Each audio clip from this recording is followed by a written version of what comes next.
Pat, start us off, please. Nate, I'm sure you were happy with how you played in the fourth quarter to force overtime. Why do you sense that momentum didn't carry over into the final 5 minutes?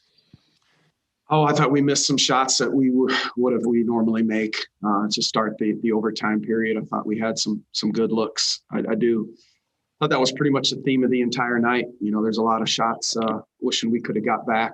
We'll make more of them next time.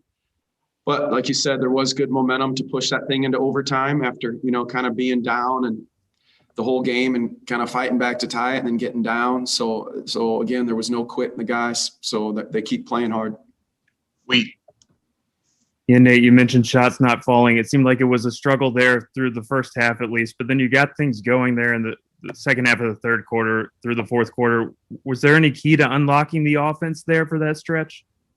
I just think we were due to get hot at some point there, you know, due to have some of them fall in our direction, in our favor.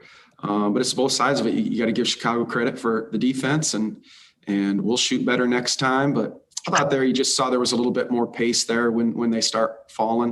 And I think that's the theme of our team when we're flying around more and the ball's changing sides of the floor 2 or 3 times, you know, multiple passes, multiple touches, things get going a little bit better. Greg Doyle. Yeah. Hi, Nate. Any idea when you're going to get LeVert and Warren back? I mean, I saw them on the court. I mean, not on the court, but on the bench. We need to know. What can you tell us? Yeah, I told you guys I said yesterday I'd give you an update on TJ Warren. He's back. As you guys saw, he was behind the bench there. He spent a lot of time, you know, with our training staff, obviously. I can't pinpoint a month or, you know, a number of weeks or anything on that, but he is back in town beginning his rehab in the training room and just getting, you know, when he can do some things on the court, we'll get him there. He cannot. I don't think he's close to being on the court yet.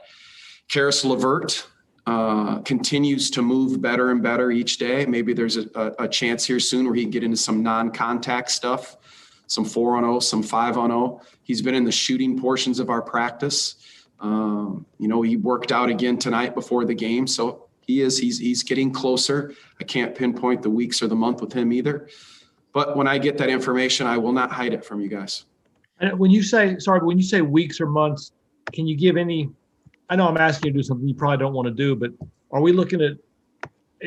I mean, I don't know how far out. I'm thinking this year. You know, I'm not thinking next year, obviously. So they're going to see him on the court here. That's my view of it, my positive side of it. All right, thanks. You bet. Scott Agnes. Nate, there's been a lot thrown at this team, meaning like tonight, Doug's availability. In general, how do you feel like this team is consistently handled, the frequent disruptions thrown at them? Yeah, they handle it well. They do. They stick together. I wish you guys could, you know, I should maybe be mic'd up for a game there where you guys can just sit and listen to all the huddles and stuff during the game. So they stick together. There's no quit in them, even, you know, being down 6 with, you know, at the end of the game, they want to keep playing, and the bench is very supportive. It was just too bad tonight. I was, you know, you never plan on that. You don't ever plan on missing shots like that and losing a game. But I thought it would be very, very different than what it was. Christos, go ahead. No, Coach. I would like to ask you, you had 18 assists, 19 turnovers. How harmful was that for the game? And what would you like to change about the next games? Yeah, usually our assist numbers are a lot better. And 2 things there. You mentioned the one with the number of turnovers we had, and we missed a lot of shots. You know, a lot of shots that would have been more assists, obviously. The thing I'd like to change is, you know, that to play with our pace for more parts of the game and be more consistent with it. You hear me say to sustain our defense a lot and keep that active defense going for 48 minutes. It's the same thing on the offensive end. Thought we had some possessions where we stood there and watched a little bit too much. And it wasn't being selfish. It just was one of those things where they weren't falling, and we had some turnovers tonight that we'd like to get back. Hey, Michael. And Nate, Domas, I mean, he had you look at his stat line, it looks good, but he had a rough night in terms of finishing at the rim against even some of these smaller guys. What do you think he's kind of going through? I know we talked about he's seeing a crowd, but even when he didn't see a crowd, he seemed to come up short on some of those shots that he normally makes. It's just a rut that he's in, or is there something else going on? Maybe it's the pace you're talking about. You're not getting into the offense soon enough. Is that impacting him? No, he's been great all year. You guys know that. And guys are going to have some tougher games on some shots they want to get back. And I liked his shots. I did. And he wants to pass it down there too. So I would take those. I would take those finishes that he was trying to get. And he would too. He likes the pace at which we play. That's the pace we've been talking about since training camp. So nothing's changed on the offensive philosophy on that and how fast and we want to get that thing in, makes or misses, and push it down the floor. That's when we're better. You know, when TJ McConnell's flying it, pushing it down the floor, and Malcolm's pushing it and throwing it ahead. It's when we play better. It's that pace. You just missed him tonight. All right, Coach. Thank you very much. Okay. Thank you, guys. Okay.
but also at the same time lacking without that bench role? I honestly thought Aaron and Ed, created a good spark. I'm just here to do what coach tells me to do. If that's start, come off the bench, anything. I'm here to, kind of just be whatever he needs me to be. And, we've got guys more than capable coming off the bench if I start to provide that juice. And, I liked what I saw from Ed and Aaron tonight. It's got to move on though. Can't let this one sting for a while. Got to move on and get ready for the next one. Yeah, TJ, did it just feel like one of those nights where shots just weren't falling that normally do for you guys? Yeah, but we can't use that as an excuse. Maybe just one of those nights where shots weren't falling, like you said, but that happens. So, like I said, got to move on and get in the gym tomorrow, get some extra shots up, and bounce back for the next one. J. Michael. Hey, TJ, we talk so much about rebounding and second chance points, but in that overtime, that Valentine 3 off that second chance, that was, I think, 5 of their first 7 points, or maybe their first 5 points were off of second chances. Did that kind of one of those plays that sapped the energy out of you and you guys kind of felt too deep in a hole to climb out? Yeah, we just, as a group, got to be so much better at blocking out. Myself, the guards, we just have a tendency of just kind of watching shots go up and instead of blocking out our man, and that's not going to get it done. We've got to be better, plain and simple, and we will. Or it's going to continue to, bite us in the butt a little bit here and not allow us to get over the hump. Pat, go ahead. Doug talked about a couple of days ago just the mental challenge of starting versus coming off the bench and how you have to be ready in warm-ups and ready to go. I know you started plenty in Philadelphia, but it's been a few years since you've been regularly starting. Do you approach a game like tonight any differently when you're beginning the game? I feel like if I approach the game any different than what I usually do, I'm not going to be very productive. Whether I'm starting or coming off the bench, I try to bring as much energy as possible, get my teammates involved and shoot up in shots. I think that's kind of been my MO since I've been in the NBA, and I'm not going to change how I play just because I'm starting or coming off the bench. So to answer your question, no, I kind of look at it the same, as coming off the bench, just bring that same energy and run the team. Christos. Okay, Jay, I would like to ask you, what was the biggest lesson of tonight's game for your team? And also, how important is to keep the same productivity with Malcolm, you and Malcolm on the court? Yeah, we just got to lock in down the stretch, kind of get that one stop that we need. And playing with Malcolm, it's easy. He makes it super easy. When he gets it, he pushes up the floor. When I get it, I'll push it up the floor, and kind of just go from there. Just playing basketball, it's pretty simple, to be honest. All right, TJ. Thank you. Thank you.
Okay, Pat, start us off, please.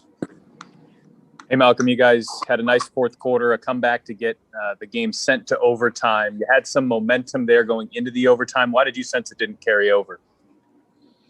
We weren't able to get stops. We didn't make shots, but we weren't able to get stops, the stops that we needed. Yeah, Malcolm, in that fourth quarter, what enabled you guys to overcome that double-digit deficit and force overtime? I think the pace we played with and getting stops on the defensive end. J. Michael. And Malcolm, the 5 points that they opened overtime with on second chances, was that pretty much the backbreaker for you guys? And you were able to pull away? Do you look at that as Yeah, that's what our defense is built on, not allowing, forcing into tough shots, making you miss, and then not allowing second chance points. So when you, get second chance points off of offensive rebounds and score, and it happens twice in, 5-minute overtime, that kills you. Christos. Hello, Malcolm. I would like to ask you, how important for you is to carry on the fourth quarter's pace about the 48 minutes of the game, and what would you like to change to the next game? It's super important. We got stops in that fourth quarter, and we didn't have that carryover. We didn't continue to get stops into overtime. And then, playing a full game. I thought we had maybe 2 or 3 really good quarters. I think the first, second, and fourth quarter were our best, and then the third quarter wasn't our best quarter, and also overtime. So we have to play a full 48 minutes, 53 minutes if you include overtime. Scott. Malcolm, you guys have had a lot of disruptions this year. Today, just a 9th different starting lineup. Does it feel like this season you've experienced more of those unexpected stuff than any previous season in your career? Yeah, I mean, there have been a lot of guys in and out with injuries. We had a coach step out. We've had some stuff happen, and it's going to make our story for the end of the year and what we accomplish this year even sweeter. Any final questions here? All right, Malcolm. Appreciate the time. Thank you. Thanks.